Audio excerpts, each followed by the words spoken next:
Let's talk about global debt, a topic that might seem dull at first, but is actually one of the most powerful forces shaping our world today. As of 2025, global debt has soared to an unprecedented $325 trillion, according to the latest data from the Institute of International Finance. That's more than 3.5 times the world's total annual economic output, or global GDP, a dramatic rise from about $250 trillion a decade ago in 2015. This mountain of debt isn't just a number. It's a force that shapes everything from taxes to inflation, and even the gap between the rich and the poor. Debt isn't just something that happens to governments or big corporations. It quietly shapes the price of groceries, the interest on your mortgage, and even the job market. In fact, household debt alone has climbed to a record $63 trillion globally in 2025, up from around $45 trillion in 2015, showing just how deeply it's woven into our daily routines. When governments borrow more, they often raise taxes or cut services to pay the interest, directly impacting everyday people. We hear about trillions in debt on the news, see national debt clocks ticking ever higher, like the US national debt, which surpassed $34 trillion in 2025, up from about $18 trillion a decade earlier in 2015, and read articles warning of economic doom. But have you ever stopped to wonder, who do we actually owe all this money to? And how does this debt affect our wallets? Is there some shadowy figure, a cosmic loan shark named Zorp, waiting to collect? Of course not. The reality is much stranger and more ordinary than that. The real power lies with central banks and financial institutions whose decisions ripple through the entire economy. The truth is, most global debt is money we owe to ourselves. Over 60% of government debt in advanced economies is still held domestically by pension funds, banks, and individuals, a trend that remained steady over the past decade. But here's the catch. The wealthiest benefit most, as they own the majority of these bonds and financial assets, while the general public shoulders the burden through taxes and inflation. Imagine a giant circle where everyone is borrowing from everyone else, and now we're all waiting for someone else to pay up. It's a bit like a never-ending game of financial musical chairs, with over $110 trillion in government bonds alone circulating worldwide in 2025, up from about $70 trillion in 2015. But when the music stops, it's often the average taxpayer left without a seat. It's not just one country lending to all the others. It's a tangled web of promises, bonds, and loans connecting every nation, every bank, and every investor. For example, China now holds about $900 billion in U.S. Treasury securities in 2025, while Japan's holdings have grown to over $1.1 trillion. Each link in this chain depends on the others to keep the system running smoothly, but the benefits are not shared equally. Governments, like households, often spend more than they earn. To cover the gap, they issue bonds, fancy IOUs that promise to pay back the money with interest.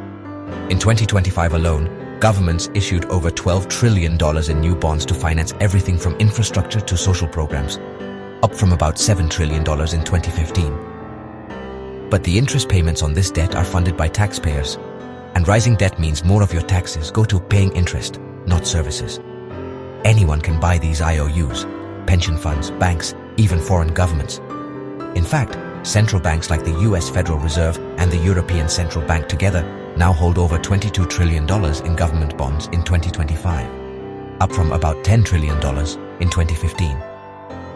When central banks buy government debt, they often do so by creating new money, a process known as quantitative easing. This can lead to inflation, which erodes the value of savings and hits lower and middle-income families hardest. So, the answer to who do we owe is both simple and complex. Everyone owes everyone. But the system is tilted. The world's top 10 banks alone now hold assets worth over $33 trillion in 2025, up from about $20 trillion in 2015. And the wealthiest individuals and institutions benefit most from the interest and asset appreciation, while the public faces higher taxes, reduced services, and rising living costs. The system is a financial Ouroboros, trillions of dollars chasing their own tail, looping endlessly, but with very real consequences for the most vulnerable people when things go wrong. In 2024, over 70 countries faced debt distress, up from about 40 in 2014, risking cuts to essential services. Centralized banking and money printing can temporarily paper over the cracks, but they often deepen wealth inequality and make the next crisis even more severe. And as we'll see, this design, while ingenious, has some serious flaws that can't be ignored. The role of the bank isn't just about lending. It's about managing risk, trust, and the delicate balance that keeps the global economy afloat. But as debt grows and central banks print more money, the system increasingly benefits the wealthy, while the general public bears the cost through higher taxes, inflation, and growing inequality. If you found this deep dive fascinating, don't forget to like and subscribe to Smarter Brains for more engaging explorations into breaking news, politics, sociology, economics, and social policy. What is global debt? It's the total money borrowed by governments, businesses, and households worldwide. Over the past decade, global debt has surged past $315 trillion, now nearly 360% of the world's GDP. That's more than double the $150 trillion and 230% of GDP seen 10 years ago, and a dramatic rise from about $250 trillion and 320% of GDP 5 years back. Governments borrow to fund roads, hospitals, and more. This is sovereign debt. Looking at the last 5 to 10 years, government debt has nearly doubled, far outpacing economic growth over the long term. Companies borrow to invest and grow. That's corporate debt. In 2025, corporate borrowing has climbed to over $100 trillion, up from just $50 trillion a decade back and significantly higher than 5 years ago. Households borrow for homes, cars, and yes, questionable online purchases. Household debt has hit new records in 2025, nearly doubling compared to 10 years ago, and rising sharply over the last 5 years, pushing living costs even higher across the globe.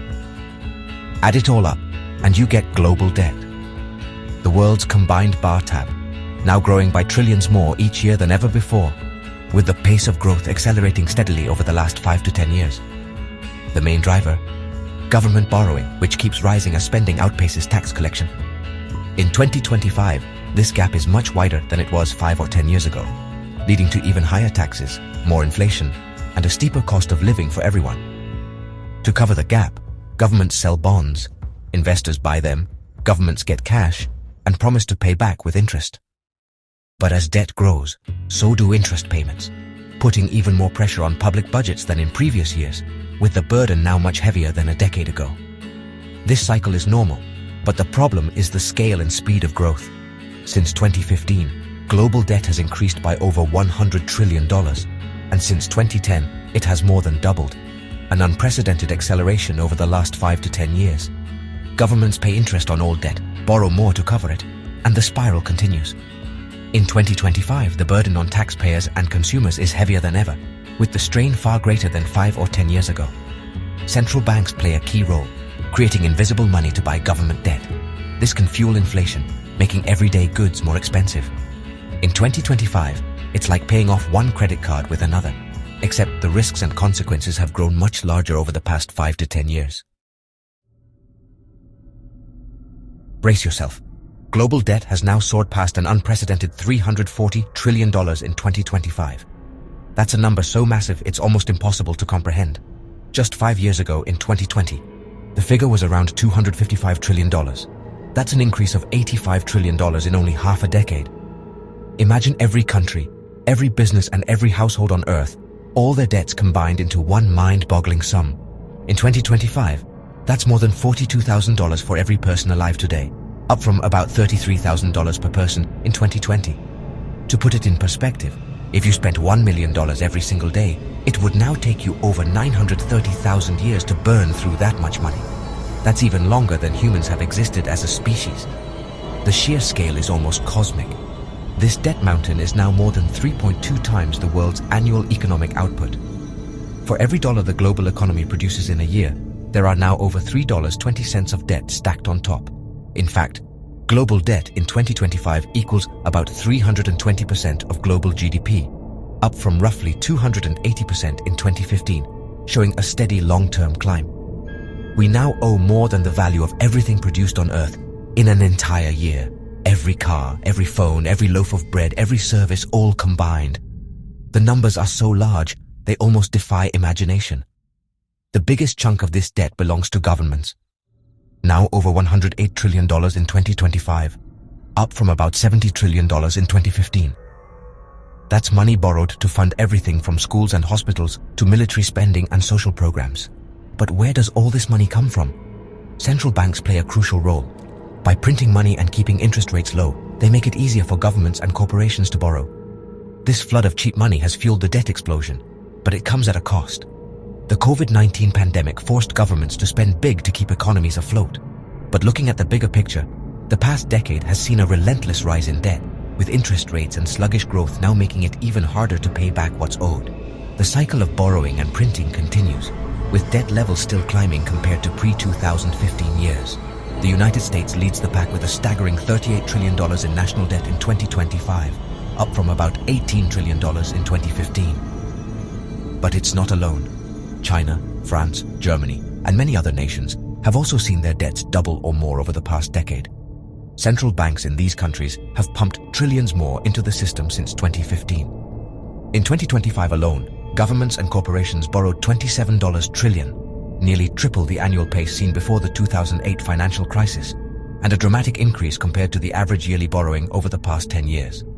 The borrowing binge shows no sign of slowing down as central banks continue to support the system. We're now testing the limits of how much debt the world can handle before something breaks. Economists warn that this level of borrowing, fueled by central bank money creation, could have serious consequences, especially as the numbers keep rising year after year. For many countries, those limits have already been breached. Debt crises are erupting, currencies are collapsing, and economies are teetering on the edge. The burden falls hardest on the most vulnerable. The consequences are real and growing. For ordinary people, it means higher prices, fewer jobs, and a future clouded by uncertainty. As central banks print more money, the wealthy benefit most, while inequality deepens for everyone else. So who actually holds all this debt? When governments borrow money, they're essentially issuing IOUs to a wide range of people and institutions. But if we look at the long-term data from 2015 to 2025, the picture becomes even clearer and reveals some significant shifts over the past decade. Globally, as of 2025, about 58% of government debt is held domestically, while 42% is owned by foreign creditors. This marks a notable shift from 2015, when domestic holders accounted for nearly 65%. In the US, the national debt has risen to nearly $34 trillion, with about 64% now held by American institutions and individuals, including the Federal Reserve, pension funds, mutual funds, and state and local governments. A decade ago, domestic ownership was closer to 70%, showing a gradual but steady increase in foreign participation. The Federal Reserve now holds over $5.5 trillion in US government securities, up from just over $2.5 trillion in 2015, consolidating even more financial power over the past 10 years. Pension funds and banks continue to own large shares, tying the nation's retirement security and financial stability directly to government debt. In Japan, the central bank and domestic institutions still hold over 90% of government debt, maintaining one of the most domestically concentrated debt structures in the world. However, in emerging economies, the share of foreign creditors has increased steadily since 2015, making these countries even more vulnerable to global market swings.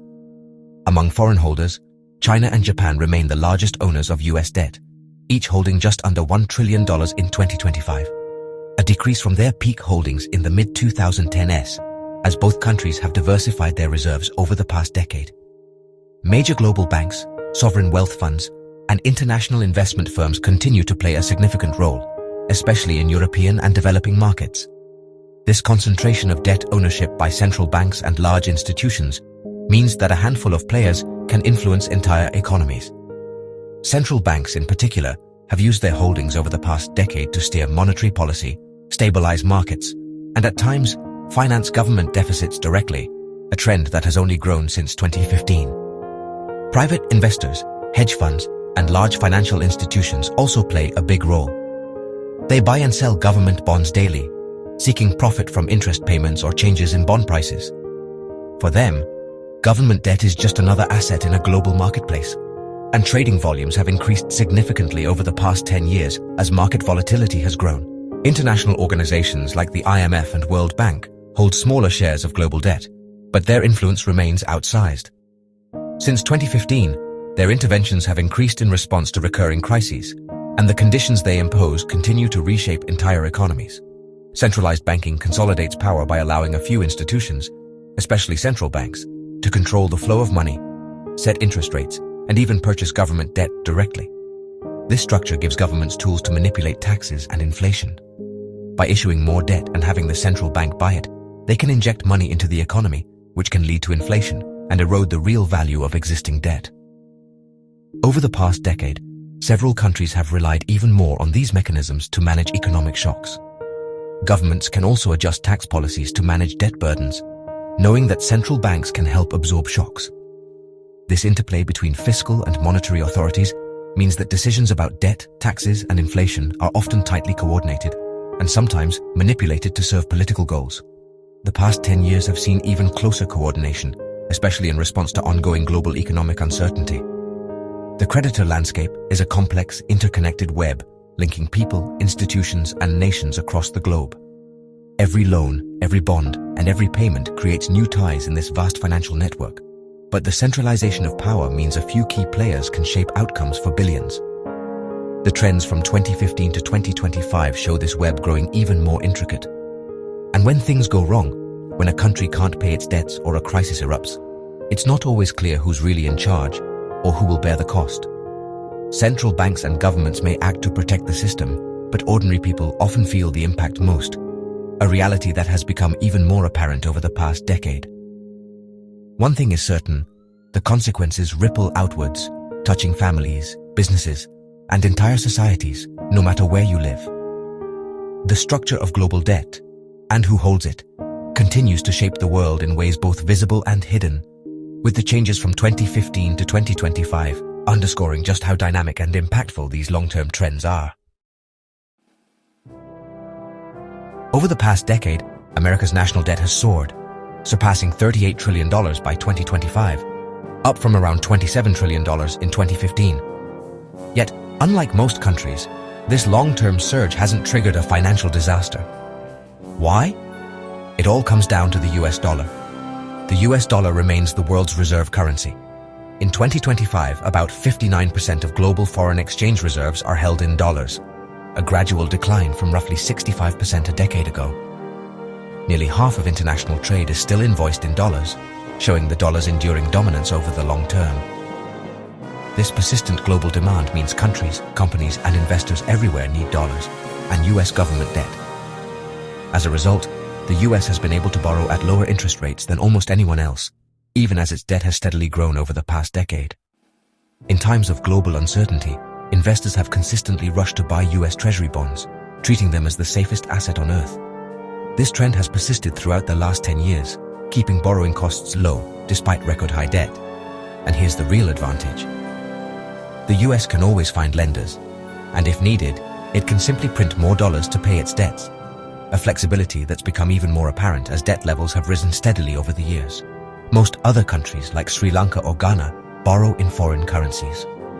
Over the past decade, these nations have still had to earn or buy dollars to repay their debts, making them vulnerable to currency crises and default, challenges that have only intensified over the long term. The US, by contrast, can just print more dollars, something no other country can do at this scale, even as global debt figures have climbed year after year. This exorbitant privilege has allowed America to borrow more for longer and with fewer consequences than any other nation, a pattern that's only grown more pronounced over the last decade. It's not without risks, like inflation or loss of confidence, but it gives the US a massive edge in the global economy, especially as global debt levels have reached new highs over the past 10 years. For most countries, debt is a tightrope walk. For the US, it's more like a moving walkway, powered by the world's ongoing demand for dollars, even as that demand shifts gradually over time. The rules are simply different, and that's why America's debt story in 2025 stands apart from the rest of the world.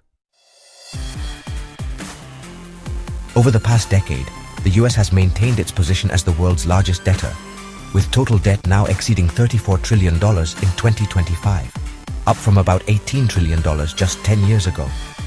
Other major economies like Japan, China, and the UK have also seen their national debt steadily climb over the last 5 to 10 years, reflecting a persistent global trend.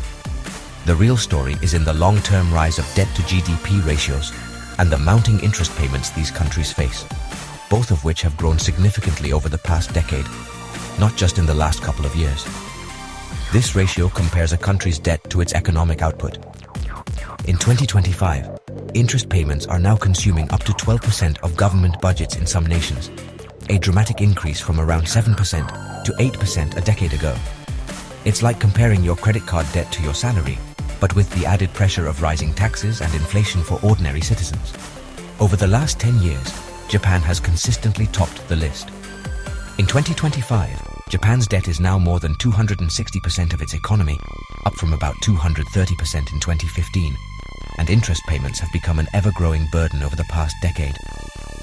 Most of Japan's debt is still owed to its own citizens, but in the US, which now ranks 8th with a 127% debt-to-GDP ratio, up from around 100% in 2015, central banking policies have fueled a long-term competition no one wants to win. The US now pays over $900 billion in interest each year, a sharp increase from about $400 billion a decade ago. And as rates have risen over the long term, so has the burden on taxpayers. High debt ratios in 2025 are the result of years of accumulation, leading to even greater risks of economic stagnation, higher taxes, and inflation that erodes everyday purchasing power. For some, it's the aftermath of crisis. For others, it's a system shaped by central banks over many years, where countries compete to borrow more just to keep up. An even more intense race in 2025 after a decade of rising debt. When debt gets too high, especially in foreign currencies, investors get nervous and demand higher interest, fueling inflation and squeezing citizens further, as seen in the volatile markets of the past decade. Higher interest rates in 2025, after years of gradual increases, make debt even harder to pay, creating a vicious cycle that hits ordinary people hardest. For many, this isn't just theory. It's a daily struggle with higher taxes, shrinking paychecks, and rising prices, all made worse by a decade of mounting debt. In a global system where debt is king and the numbers keep climbing year after year, ordinary people pay the price every single day. For many countries in the global south, debt isn't abstract. It's a daily crisis that has drained resources from essential public services for years.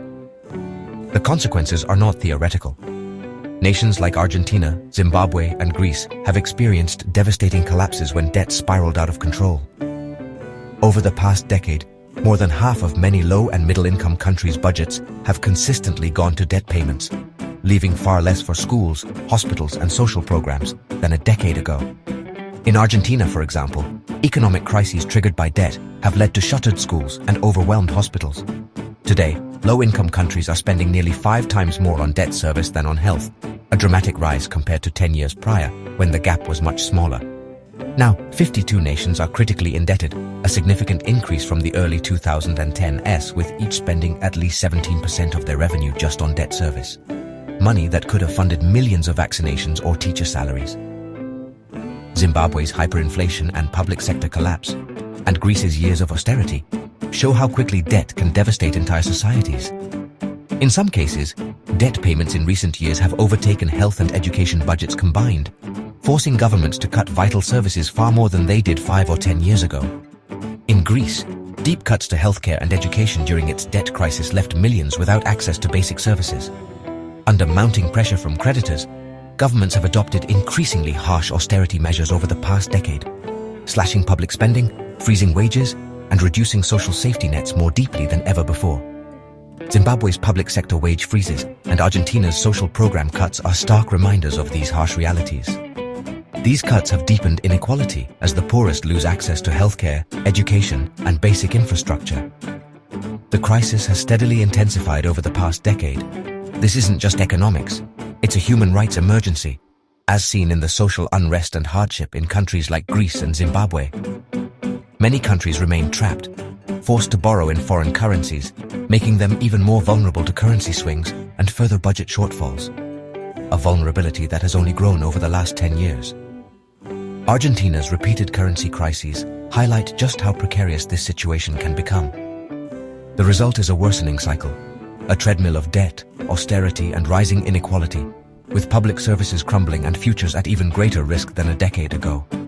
The stories of Argentina, Zimbabwe, and Greece are stark warnings of what happens when debt and inequality spiral out of control. When countries can't pay, they turn to debt restructuring, hoping for relief. But if we look at the data over the past decade, the results are sobering. Since 2000, over 65 countries have restructured their sovereign debt. But in the last 10 years, less than 20% have achieved lasting financial stability, a figure that's barely changed since the mid-2010s. In fact, more than half of these countries end up restructuring again within 5 years, a pattern that's persisted and even worsened over the past decade, showing the process rarely works. There's still no global bankruptcy court for countries, no neutral referee to ensure fairness. Instead, nations face messy negotiations with dozens of creditors, each with their own interests. The G20's common framework was meant to streamline this, but in the 5 years since its launch, only a handful of countries have used it, and still, none have seen a full recovery. The process drags on for years, with little real relief. Countries like Sri Lanka and Suriname restructured, but over the past 5 years, their debt-to-GDP ratios have stayed stubbornly high, remaining above 105%, with little improvement since the late 2010s. Citizens still face poverty and economic hardship, trapped in a cycle of debt. Private creditors and new lenders like China often refuse to participate, delaying or blocking relief, an issue that's only become more entrenched over the last decade. Some even sue for full repayment. Since 2010, over 35 lawsuits have been filed by so-called vulture funds, a steady increase from the previous decade. The system isn't just broken, it's designed to keep the most desperate countries in perpetual debt, ensuring they never truly escape. And the long-term numbers show it's only getting worse. The global debt system has become increasingly unsustainable and unjust over the past decade. In 2025, the world's poorest countries are projected to spend over $260 billion a year on debt payments, up from $180 billion a decade ago, and still more than they spend on health or education. Meanwhile, the richest 1% now own over 48% of global wealth, compared to 40% 10 years ago, while billions continue to struggle to meet basic needs. World leaders are meeting now to address this urgent crisis, an opportunity for real reform that could redirect even more resources from rising debt payments to vital services. The key demand: a fair, transparent process for countries in crisis, like an international bankruptcy court under the UN. This would address the root causes of recurring debt traps by ensuring all creditors share responsibility, especially as the number of countries in debt distress has grown significantly over the past decade. Such reforms would stop private creditors from blocking relief and put people before profits, breaking cycles of dependency and austerity that have only intensified over the last 10 years. Campaigns like Jubilee 2025 are pushing for this change, arguing debt is a moral issue, not just financial. Their advocacy highlights how fairer rules could lift millions out of poverty, especially as debt burdens have worsened over the past decade. A fairer system would benefit everyone, not just the poorest, by reducing inequality, boosting global growth, and creating more stable societies, as long-term trends confirm. Trapped countries fuel global instability, poverty, and migration. Addressing debt burdens tackles these root causes, which have only grown more urgent over the past decade. We need new rules, a system that values human lives over lender profits, supported by a growing majority worldwide. The real question: what do we owe each other as a global community? The answer could shape a fairer future for all. Like and subscribe to Smarter Brains for more engaging deep dives into breaking news, politics, sociology, economics, and social policy.